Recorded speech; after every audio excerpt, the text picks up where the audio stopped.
Spoiler warning! Geeky TV is a podcast where two friends talk about/review the latest episodes of all the shows they watch. In order to do so, they give out spoilers. If you do not want to be spoiled, do not listen. Enjoy!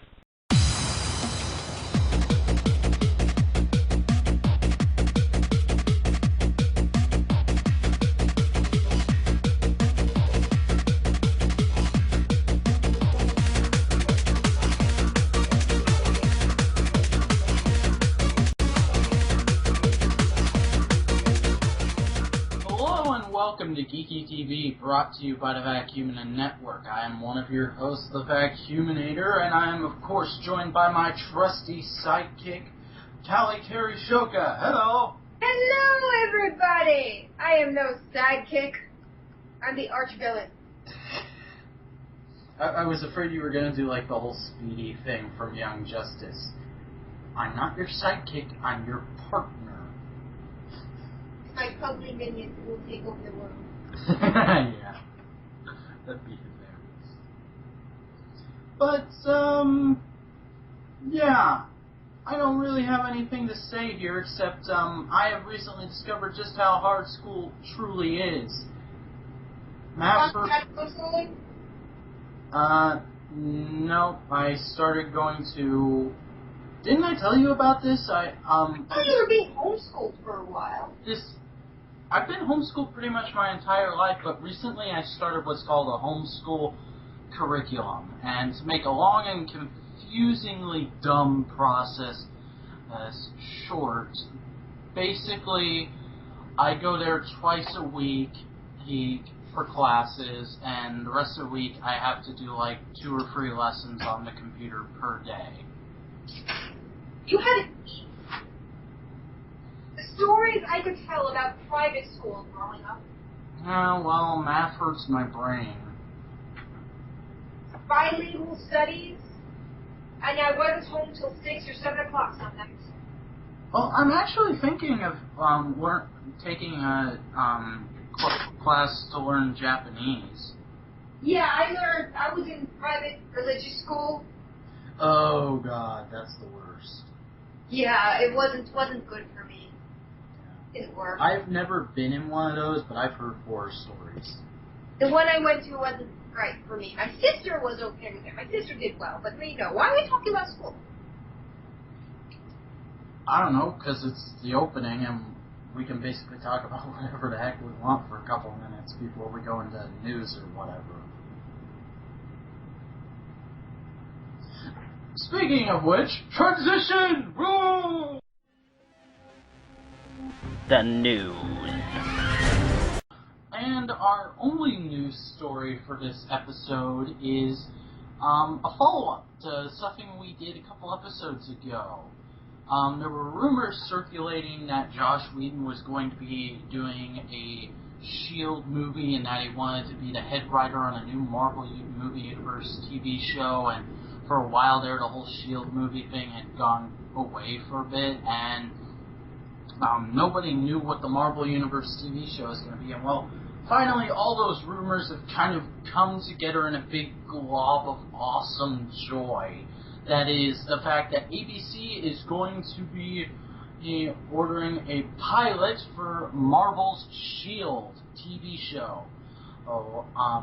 And Joss Whedon will be the head writer if this goes to series. So, I is excited. That is exciting. Anything with Joss Whedon is exciting.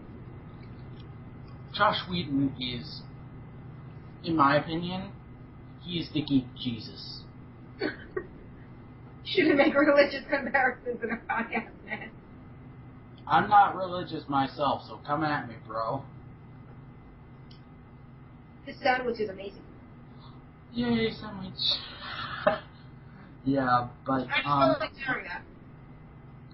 no word on whether or not Sam Jackson will be in this, or if Coulson's coming back from the dead somehow.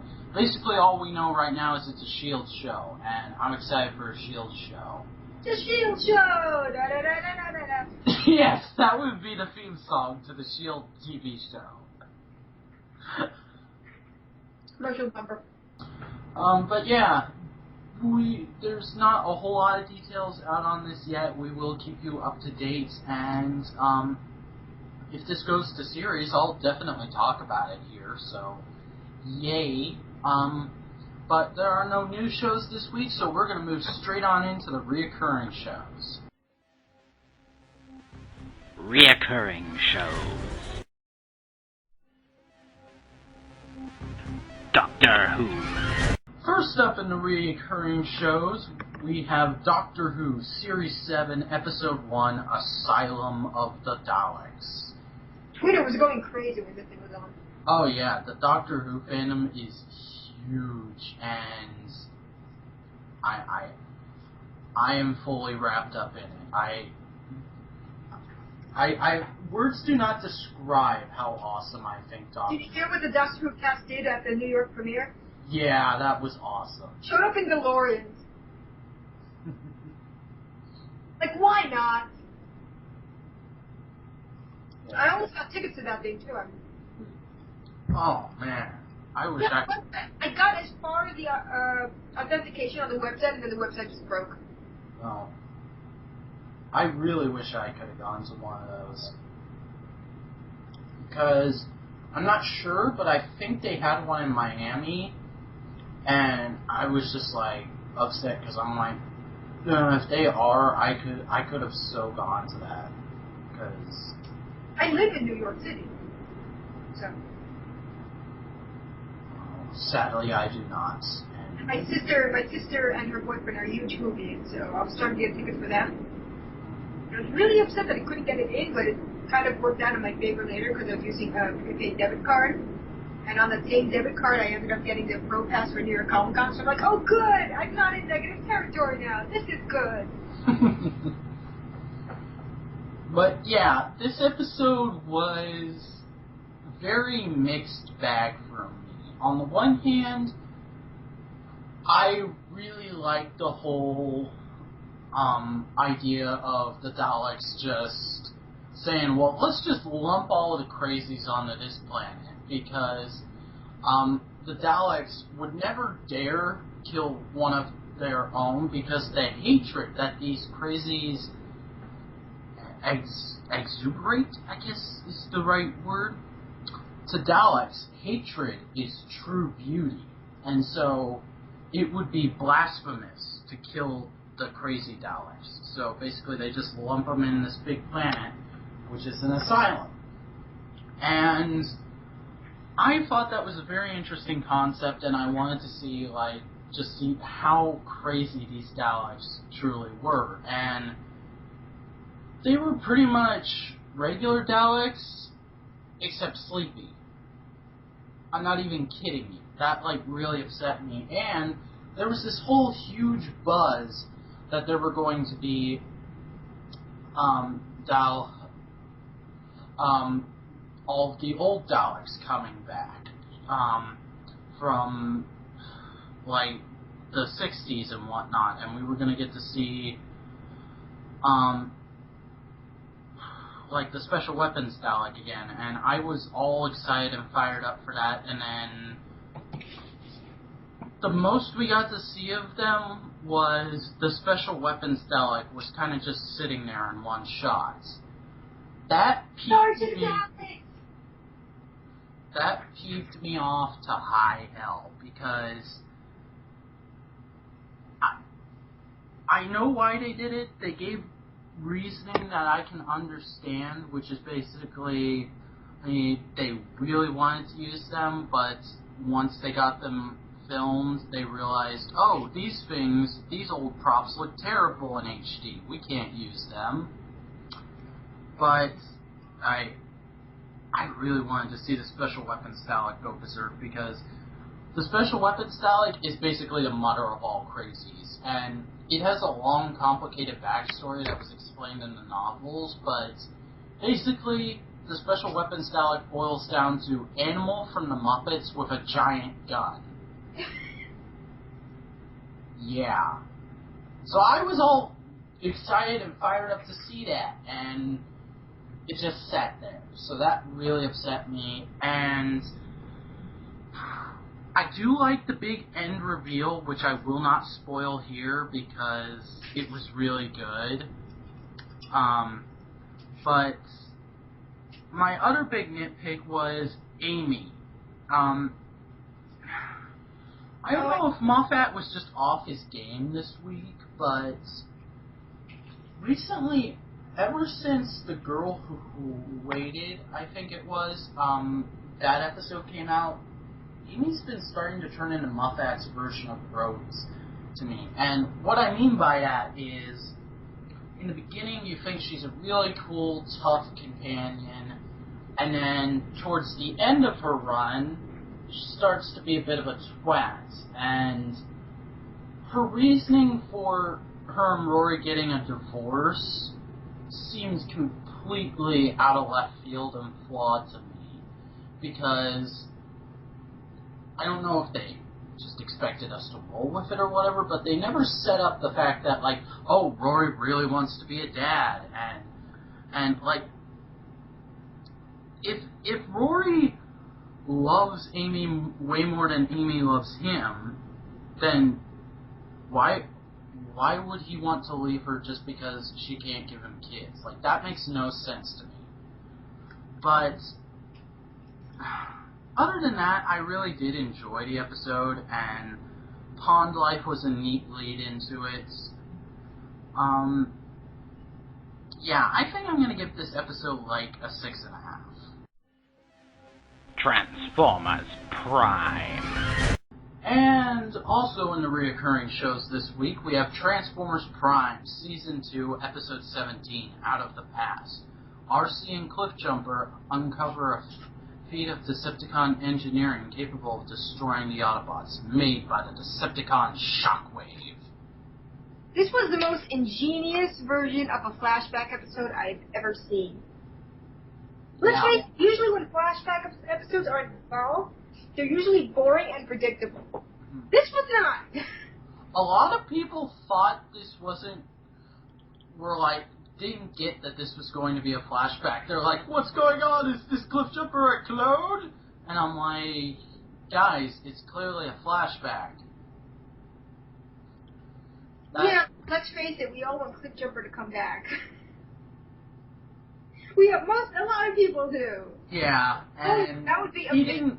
No disrespect. Why the hell not? Okay. What? And no disrespect to the actor who played him in this, but Cliffjumper didn't truly come back in this episode. It wasn't The Rock. That kind of upset me. Yeah, I see what they were trying to do. They were trying to emulate Rock's voice. They're trying to get as close as possible without paying The Rock's likely exorbitant appearance fee. So they tried to get someone who was close, who had the same thing going on, but he just wasn't as good. Yeah. Which is really weird to say about The Rock's acting ability. But nonetheless, I see what they're trying to do. I don't like the voice they gave Shockwave. I thought it was fine. Like, it would have been neat to have Corey Burton back, but I thought about it. Like, I even downloaded this episode for the express purposes of putting some animated Shockwave lines over this model. It doesn't match up, in my opinion. Yeah, every time I don't have any experience with the Cybertron Armada series, but from what I understand, every time Shockwave has appeared in any Transformers series, he's had a bit of a higher pitched voice like Corey Burton gave him. Mm-hmm. This Shockwave had this deep, mechanical tone that was kind of off-putting and didn't seem to match at all. I did, however, like the fact that Soundwave was like, hey, let's go to Shockwave. He seemed really just... He's like, I wonder if they're like buddies. And he was just like trying to get him some... I imagine those two would get along well. They're both highly logical. They're both quiet. They both worship... They both creep me the fuck out. Yeah, so this was like completely professional but agreeable relationship. I wonder if they were like partners back during the war. Who knows? But I like the language that they gave him, like his dialect, his the way Shockwave spoke, the words that he used, that matched him up to him. But the voice that they chose, I don't think was right. And the guy that played Clipjumper for this episode could have Billy Brown. What? Billy Brown was his name. Yeah. They probably could have chosen a better guy. Yeah, no disrespect to him, he did an okay job, but He did a decent job, but some of it seemed stilted. Like, yeah.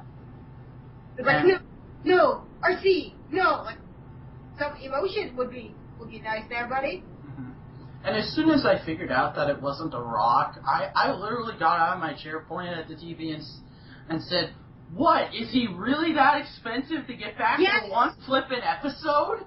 Yes, I don't think the Hub has the highest, can pay as much money as the Rock is asking for, because the Hub's, the Transformers Farms is an animated show on TV. How much of a budget are they going to have for voice actors?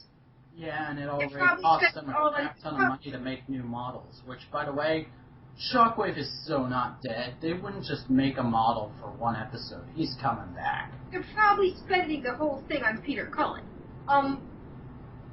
Well, no disrespect to him, but ever since the 07 movie, Cullen's been kind of Hasbro's bitch.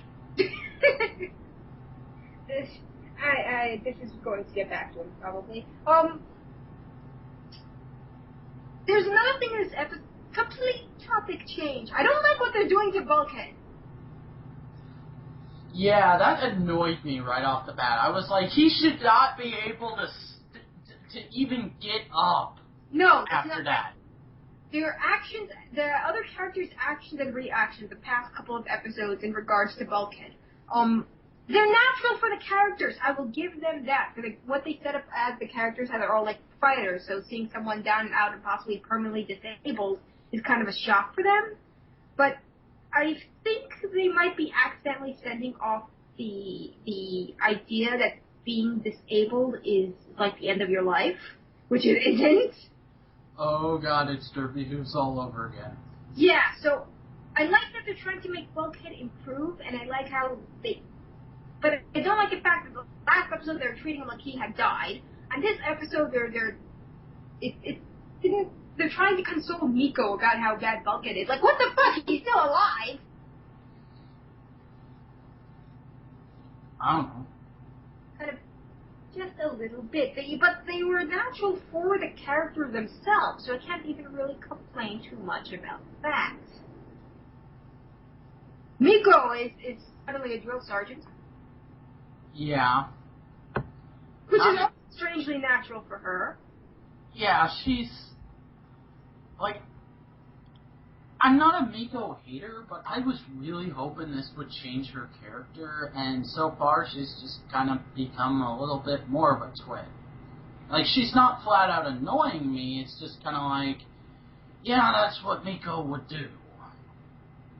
She's less of an idiot. I think they were trying to make her mature the past couple of episodes. Oh, yeah. In the first half of the season, it was just kind of like, what are you even doing here? Now they're trying to make her a little bit of more of a badass. Like, she's just standing underneath the robot that might fall at her at any moment. She doesn't give a fuck. They're trying to make her both a badass and they're trying to make her mature and make it plausible, and they're not doing half bad a job. But they did some things with Miko the past couple of seasons that might be irredeemable to most of the fandom. Just her casting alone, no offense to Sumali, but when they say a character is a Japanese exchange student, they should probably get someone who's actually Japanese. I thought she was. I don't think she is. She doesn't have to... I know girls who are actually from Japan. I know a Japanese exchange student, and I have friends in Tokyo, and they kind of express the same thing. In Japan, in TF Prime Japan, they said she wasn't from Japan in the Japanese version of TF Prime. I can't remember what exactly. I don't remember. But anyway, yeah. It's going to be a tough climb to get Miko likable in most of the fandom again. Or at all. In the first place. Something like that. You know what I mean. I like her. She's not the best human ever, but I don't dislike her. Like, That's one thing I've never understood. Ever since this series began, I've always been the guy going, yes, finally, humans I like! And everybody's just like, yeah, Miko. Miko is the most... Jack isn't bad. I like the fact that it made him just a normal, average, awkward teenager that works in a fast food restaurant. That was nice. Miko... My opinion of Miko is somewhere in between. I don't hate her, but there's something about her that rubs me the wrong way. And Raph, what the hell are they doing with this kid? If they make a sorry out of him, I'm going to be very upset. At this point, Raph might as well just say Raph is Stephen Hawking's son with the amazing hacking skills he has. Hacking skills. He understands Bumblebee all the time when even the other characters are like, we don't know what he's saying. I still love Vangelis' theory of Raph is just crazy, and he's just like, oh yeah, Bumblebee, I had a great time today. And he's just like, I'll give you a good time, you little twat. Like, Bumblebee's just really saying very vulgar things to Raph, but he's just insane, so he thinks he's nice. I like a lot of the theories people are throwing around. Some of the theories are absolutely hilarious. I like the one where, someone put out a theory that Miko is secretly an orphan and isn't telling anyone. Yeah. We talked about that last time, actually. I don't even remember. And I know this is terrible, but during the final shot of the episode where, to console each other, Miko and RC kind of clasped hands, there was just a part of me that screams, and a million Miko/RC fics were born. I have nothing. And that is how we end off this episode. I'll give this episode a 7. Okay. Some things just annoy me. With the whole thing that they're doing with Vulcan. It wasn't a bad episode. I did like the flashback. I did like what they did with RC in this episode. RC was kind of awesome this episode. You have to give her that. Yeah. Well, RC is always awesome. Random mentions of Tailgate and random pans over to Cliffjumper's memorial.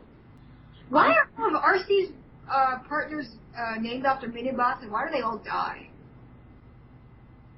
The writers just have it out for the Minibots. What the hell? Wasn't that... And then Sea Spray died, too. Are they just killing off all the Minibots now? Except for Bumblebee, because Hasbro. The kids love him! If the next Autobot that comes in is a Minibot and then they kill him, I'm going to be so pissed off. The next Autobot is supposed to be Smokescreen. Next Autobot could be anybody at this point. Everyone's throwing around theories. Is there any conclusive proof that it's going to be Smokescreen? The number on the side of his car matches up with Smokescreen. TF Prime, man. Nah, good point. But, yeah, we'll talk more about that next week. For now, we are going to go through some ads, and we'll be right back with the outro. Come check out the Vacuum and Network's all-new flagship show, Topic Time, where we talk about whatever the heck we want, whenever the heck we want. You never know who will be on an episode, and you never know what we'll talk about. It could be anything from comics to video games to TV to a movie. The only way to find out is to tune in to Topic Time, only on the Vacuum and Network.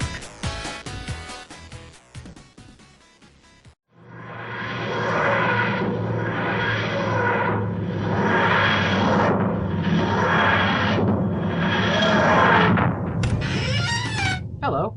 I've been asked to step in and tell you about a podcast that a couple of us are doing. Whedon Reviewing is where we at the Vacuum Network are taking a look at every season of the revived series of Doctor Who, as well as any spin-off shows that it might produce. There will also be a couple of TARDIS Time episodes where we'll be going back and reviewing episodes from the classic series. So come check out Whedon Reviewing, only on the Vacuum Network.